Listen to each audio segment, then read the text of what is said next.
Trophy Superstore Premier League. Proudly supported by the Trophy Superstore. For all your trophies, awards and more. Welcome to the FBTV feature game. I'm Darren Lutton. What a great way to spend a Sunday afternoon at Eric Evans Oval for the Round 9 Trophy Superstore Premier League clash between Ipswich Knights and the Capalaba Bulldogs. Now, if Ipswich could replicate their away form, they'd be a top 4 side. The secret to their success is getting it done at home. Now, Capalaba have had Jeff Herford take over the side halfway through the season, so it's going to be interesting to see what he can do with this side. Let's get straight to the action. Calling the game, it's a big welcome back to Rafe Griffin. Thanks very much, Darren. As you said, it's a lovely Sunday afternoon here in Ipswich with the home side, the Knights, hosting Capalaba. As we take a look at the two team lineups, Ryan Fakeney lines up for Ipswich Knights today against the side where he started 2015, making the recent move from Capalaba out west to Ipswich. Anton Shatinian has the whistle for this one, assisted by Renee Coghill and Marcus Austin. And it's Capalaba in their change white strip this afternoon. That gives us the first attacking move of our highlights package, and Baker punches away there, the Knights keeper. And there by that man, Fakeney. Wilson's got in behind here, and deemed to have committed the foul there against Davis as McDonald was advancing. And we're looking here at an offside call, and from that angle, looked to be that the player in the middle of the park was keeping Wilson onside. Here come Capalaba, Hirayama. Low cross. Sway the defenders come to stop Dunn, and Sherwood has his effort touched out there for a corner.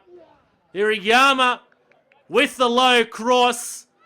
3 green shirts there to meet Dunn, and Sherwood blazes through the pack and just narrowly wide of the upright with the assistance there of Baker. Free kick here to the Bulldogs, and Dunn it was unmarked there. Couldn't capitalise on that opportunity. We'll get a second look at it. Oh, and Dunn desperately close to finding Capalaba's opening goal of the match. And here's Wilson coming back, helping out the defence. And free kick here to Capalaba just outside the box. To be taken by O'Brien. Got it round the wall. Baker with the save. And a corner will be the end results. As we move into second half action. The Knights looking to move the ball quickly. Here is Wilson again. Oh, and off the woodwork. Both sides with opportunities, just unable to find the back of the net so far. Still here for the Knights. And that one is collected by McDonald. Looking for the offside call again and again.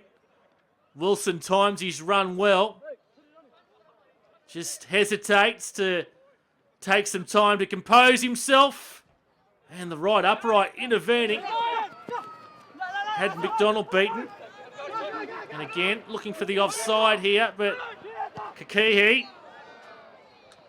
And another corner here for the home side. Roper on for Dunn. Dunn through for Basnett. And it's Freiberg in the Ipswich Knights goal now, replacing Baker at the half-time break. Still 0-0 with about 15 minutes to go. Turned over by Ipswich Knights, O'Brien.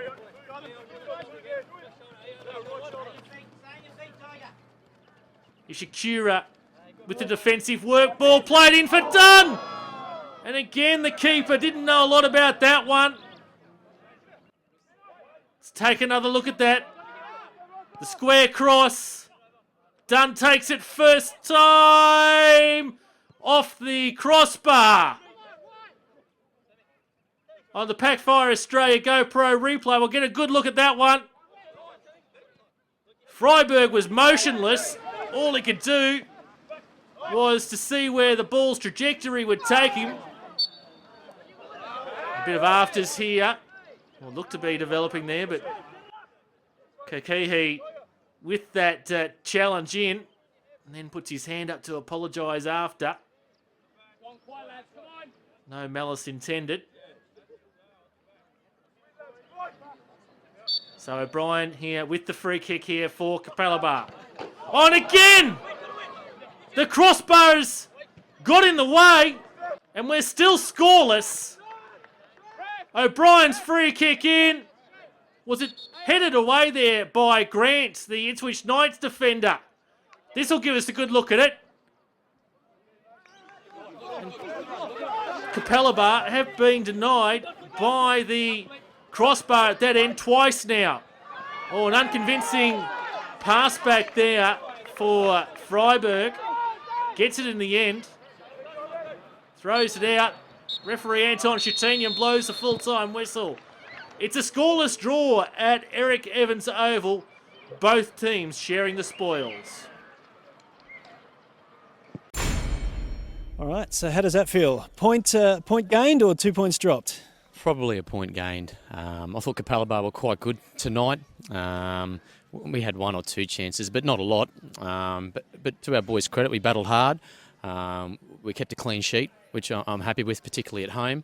And under a lot of pressure for long periods of time and not conceding. So I'm happy with, I'll take the point. Was that your first clean sheet of the season? There's the first clean sheet in the league. I think we had a clean sheet against Pride in the Cup. So, but it's the first clean sheet in the league. So, I was saying to Jeff before that the final ball, the finishing just wasn't quite there today for both sides. Yeah, that's right. Yeah, the final ball. I mean, the pitch doesn't help it out either.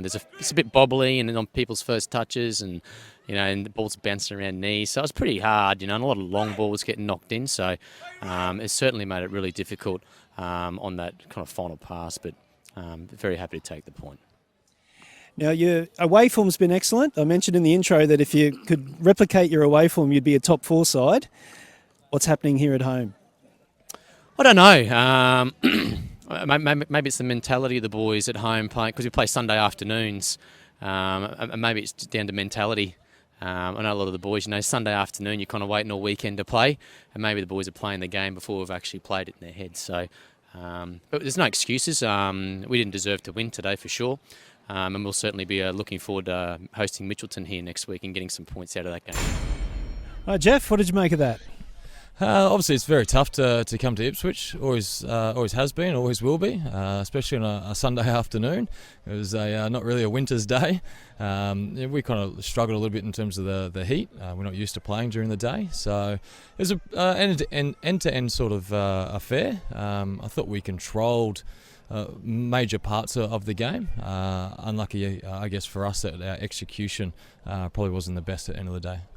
The final ball or the finishing just seemed to let you down? Bit of both, I think. We got into some very good scoring opportunities in the first and second half, and that final ball across was either too high or just went out. And when we did get it right, unfortunately, the football gods went on our side today, and just the ball just seemed we could be out here for another 90 minutes. I don't think we would have scored. So it's just one of those days. I mentioned in the intro that you've taken over the team halfway during the season. Tell us a little bit about the experience and how you're enjoying taking over the Bulldogs. It's definitely a challenge, and it's not something that obviously I had set in plan to do at the start of the season. But what's happened has happened. So I'm enjoying it, definitely, without a doubt. I enjoy coaching, and it's something a little bit different to what I obviously have been used to in terms of coaching the women. But so far I'm still enjoying it. Getting a little bit greyer and a little bit bolder, but other than that, it's okay.